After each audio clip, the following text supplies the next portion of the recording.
Real Talk for Real Teachers by Rafe Esquith, Chapter 14, Leave Some Children Behind. Leave no child behind. It's a lovely sentiment. It's one of those righteous expressions that belongs on the wall with clean water for all and cancer is a bad thing. No one wants to leave a child behind, but we should. Some children need to be left behind, not the ones who struggle with the material or whose problems make focused learning difficult, but there are students who have not earned the right to move forward. We have created situations where children do not understand that actions have consequences. School systems, under fire from all corners, have become desperate to please everyone. In doing so, they hurt the very children they are supposed to be helping. If we stand in the shoes of a child in today's school system, it is easy to see how a 10-year-old has internalized a sense of entitlement. He did not have to apply to go to his public school. His only requirement for admission was to live in the neighborhood.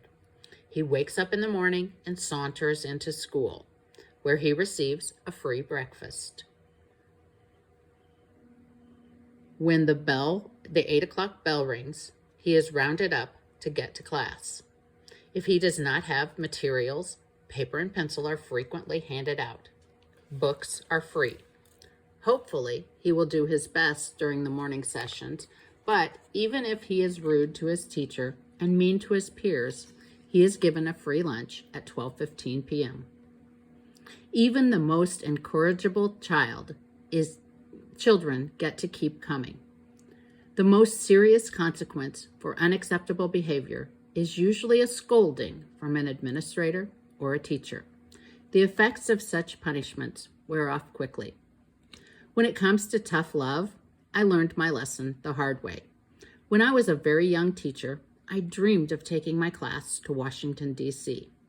At the time, my school ran on a year-round schedule, which meant my students were on break from school in November. It's a fantastic month to take kids to our nation's capital. The weather is beautiful, the crowds are gone, and the kids spend glorious autumn days learning about their country and discovering the beauty of our nation. My first attempt to take students seemed to get off on the right foot. A supervisor downtown even wrote my class a personal check to make the trip happen. I made many mistakes on this initial adventure. Our itinerary was too full, and I had not yet learned to be flexible if the weather didn't cooperate. Still, I did a few things right. The kids were well prepared, both scholastically and socially. They were ready to fly on a plane, stay in a hotel, and ride public transportation with courtesy and confidence. But I made one huge mistake. My principal called me into his office a couple of weeks before the trip. A parent had complained because I was not taking her child. Ironically, this child had a biblical name, but I assure you, any connection between his namesake and his character ended there. This child was the terror of the school, refused to do the most basic of assignments, and berated staff and classmates with language that would be deemed inappropriate in a brothel. I explained to my boss that this trip was taking place during my break and that I had followed district procedure in planning the excursion. I had filled out every form, received permission from all the right people, and pinned down every last detail. The district and parents had signed papers acknowledging that this was a private trip not connected with Hobart School, and that participation was based solely on teacher authority. However, my principal asked me, as a favor, to take this boy. I knew it wasn't a good idea, but when I took into consideration the dozens of times my school leader had supported, encouraged, and helped me, I felt that doing him a favor to help him out with a difficult parent was the right thing to do. I was dead wrong. When we arrived at our hotel in Washington, I placed the child with all the problems in a room with 3 of my most dependable guys. They woke up around 2:00 a.m. to find their roommate going through their luggage and stealing clothing, wallets, and cash I had given them. Clearly, I should have listened to my own instincts and not brought this student on the trip. He had not done anything to earn it in the first place, and even if he had, he was obviously not ready to be on the road with his classmates. To double my pleasure, I returned from the trip to receive a mild reprimand from my principal and a tirade from the boy's mother. They felt my punishment to the child was too harsh. Because he was caught stealing, I did not allow him to go into any of the shops in the national monuments and museums we visited. Although I never raised my voice to this student or humiliated him in any way, I told him that he was not ready to go shopping and would remain with me while his peers bought postcards and books. As the mother was cursing me, I couldn't help but think that something much larger was at play here. Is it any wonder that we have so many children who do not understand that actions have consequences? I was being yelled at for reasonably disciplining a thief. The lesson that I learned on this trip is hard but fair. Some children need to be left behind. With experience, whether it is simply while they are playing baseball on the playground or spending a Saturday afternoon at an art gallery, my students know beyond a shadow of a doubt that their actions determine their participation. Once I incorporated this thinking into my class management, 2 things happened. First, it forced me to be a better communicator. Before any activities, I make sure the students know the consequences of various actions. The science experiment or baseball game begins after students have been reminded that unacceptable behavior means exclusion from the activity. The lesson begins after the students, and not their teacher, explain what is expected of them. Yelling or insulting a teammate or the opposition means the player is out for the day. Playing around with science equipment means the child's team will have one less participant for that day's discovery. I have had observers comment on this. A few have said that since Billy did not participate in the science experiment, he might not learn the important skill the other children learned. You know what? He might not. However, a far more important lesson was learned.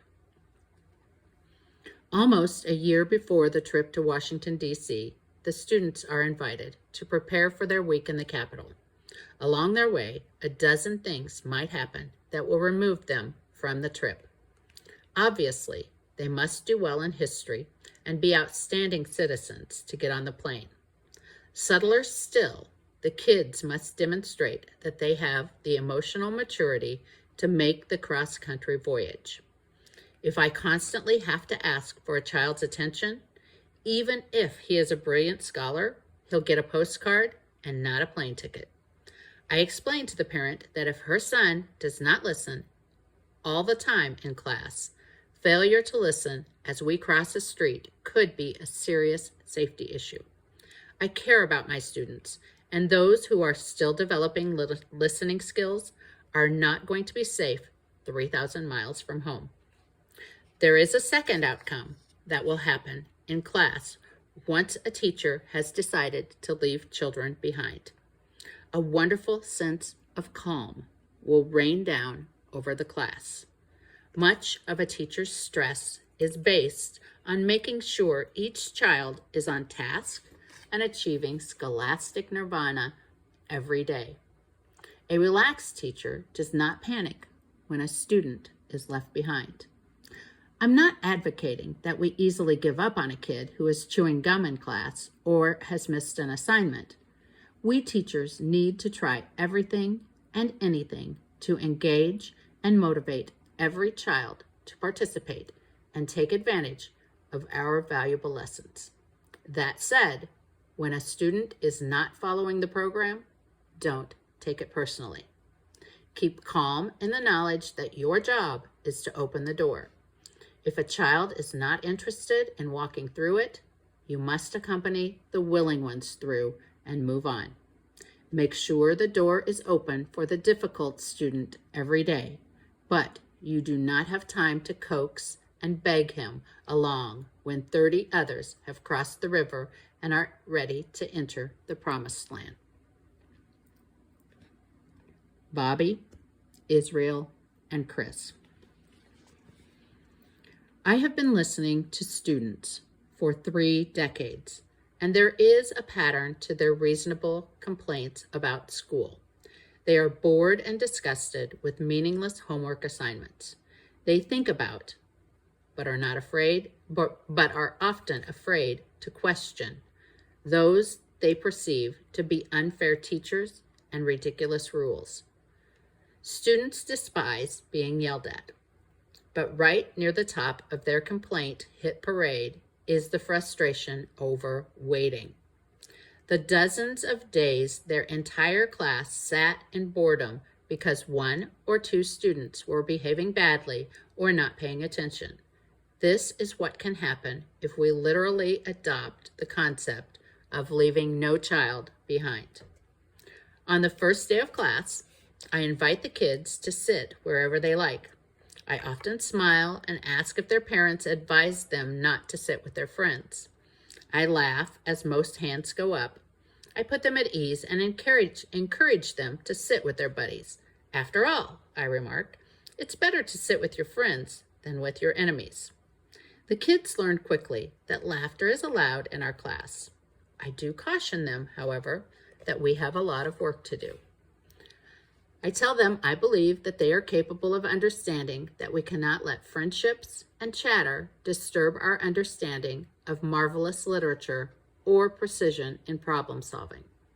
I make sure their kids understand that their seats will be changed if sitting next to a friend prevents them from doing good work. The kids absorb that I am giving them my trust, but they know that with that gift comes a responsibility. Over the years, this system of seat assignments has served the class well, resulting in an easy warmth in the room coupled with a tremendous focus.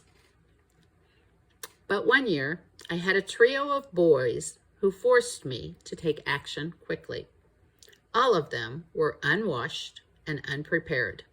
They had brought no materials to school on the first day. They sat together in the back of the room with their feet on their desks or folded beneath them on the seats of their chairs. By the time I had said good morning, it was painfully obvious to me that 32 students knew the basics of paying attention and 3 did not. I walked over to Chris, who, from his demeanor, appeared to be the surliest of the bunch, and asked him his name. He told me he didn't have to speak to me because you're not my fucking teacher. Actually, I said calmly, I am your fucking teacher. My name is Rafe, and I would like to know yours. The first 2 or 3 days of class that year were hell. These 3 little darlings interrupted and did everything possible to ruin every lesson. We were far behind my plans by day 4, and it was time to take action. During those first few days, my observations led me to learn a lot about the trio. Chris was the leader of a small gang at the school. For the past several years, he had spent far more time sitting alone in the school office than in his classroom. His previous teachers threw him out of their rooms most days because he was completely mean, rude, and out of control. When the final bell rang, he went to the after-school daycare group held on campus. The program supposedly helped children finish homework and provided healthy activities until parents finished work and picked them up. But Chris spent his hours there running with his crew, punching and cursing smaller students. Israel was the quietest of the 3. He lived with his mother, who was rarely home. When I called on him to read, his decoding skills were low, but not shockingly awful. However, his writing skills resembled a child who barely learned the alphabet. He did no homework the first week of school. It appeared that Israel, like so many students, watched the clock and waited for the dismissal bell. He, no doubt, never thought about school past that moment until he was forced to go back the following morning. Bobby was the most active, constantly wriggling in his chair. He was the type of child who some would quickly diagnose as having ADHD and recommend medication for. I checked his records to discover that several years ago, a conference between our school counselor and his mother had brought up the subject of prescribing drugs, but Mom had turned down that idea. Bobby and Israel were disruptive and rude in class, but Chris was clearly the ringleader. During a science experiment on the second day, Chris threw a compass at a member of his team. When sharp objects are thrown, it is time to leave a child behind. Chris had to be separated from his classmates, but I did not want to throw him out of the room. Several things had to be established in his mind quickly and simply. I do not have long conversations with incorrigible youngsters. While it might be satisfying to get to the bottom of a child's anger, like teachers seem to do almost instantly in movies, this is a real book for real teachers. I worked with 70 other students each day, including those in activities I led before school, during recess and lunch, and after school. There might have come a time when Chris and I had a Hollywood moment of discovery, tears, solutions, and living happily ever after. But for the immediate moment, I had to get the classroom functioning smoothly. Chris needed to understand that he would not prevent that from happening. Yet, he also had to learn that he was one of many. We were moving on with our work without him. Whether he would join us was his decision. I set up a desk in the back of the room where he sat next to no one and could not easily make eye contact with others. Israel and Bobby were moved to the front of the room on opposite sides. By the third day, both boys were left behind in art. Their classmates spent their time after lunch making latch hook rugs and having a lot of fun while learning about organization, patience, and following directions. Israel and Bobby had spent much of their morning fooling around and did not finish their work in math or history. They also were required to do their homework during art time, as they had not turned in any of their assignments. As they were unable to complete some very simple work at home, they were given class time to complete the work others were turning in daily. Israel expressed his desire to make a rug. I told him that was certainly possible, but first things first. Rug making was for students who had completed their other assignments. Each day, the rug with his name on it sat in the corner of the room while others created their projects, and Israel sulked while slowly finishing work others had completed with relish. The final piece to this strategy involved Chris. He was not allowed to go outside for recess or lunch due to his bullying of other children. I walked him to lunch with the other students, but returned with him to the room. I told him that in our society, when people cannot coexist with others, they are separated. I never raised my voice, uttered a mean word, or used sarcasm. I was kind but firm. I told him he could use the bathroom during recess and lunch, but only accompanied by another student who would make sure he caused no problems on his way there. "When can I go out on the playground?" he muttered. I told him that would be up to his classmates. When he was able to convince them that his behavior had changed, they would be the ones to give him back the privilege of rejoining them for games and hanging out. And that was the end of the conversation. By the fourth week of school, leaving those three behind had brought many positive outcomes for the boys and their classmates. Israel and Bobby always finished their assignments and were participating in class with positive attitudes. They saw the good times the other kids were having and made a decision that joining in was better than being left out. Their classmates complimented them, genuinely excited to see peers succeed when they had been previously known as bad influences. Better still, their antics and disruptive behaviors disappeared. Their finished drugs were stunning. And finally, there was Chris. He was allowed back on the playground about 4 months into the year when his classmates gave him one more chance. He wound up back in the classroom a week later, having reduced a girl to tears by calling her vulgar names. His mother promised to help her son by encouraging kindness, but that was the only time she came to school. She did not even come to his graduation ceremony. But Chris did reach grade level in all subjects. He still occasionally disrupted the class, but he enjoyed our reading sessions. Eventually, Chris completed all his work, earning him the right to create art projects. His test scores improved dramatically, even in science, where he rarely participated because of his propensity to fight with other students. Simply being in the room and watching science from a distance was better for him than being isolated in the principal's office. A terrific substitute once took my class for a day and told me when I returned that she could not believe the change in Chris. She said I had transformed him, but I do not believe this to be true. The harsh reality hasn't changed. The chance for Chris to be successful, happy, and a contributing member for society is still a long shot. But for 1 year, he did learn and function in a classroom. He never missed a day of school and was at least given an opportunity to see an alternative way to behave. He was often left behind, but he was never left out, and it might ultimately make a difference.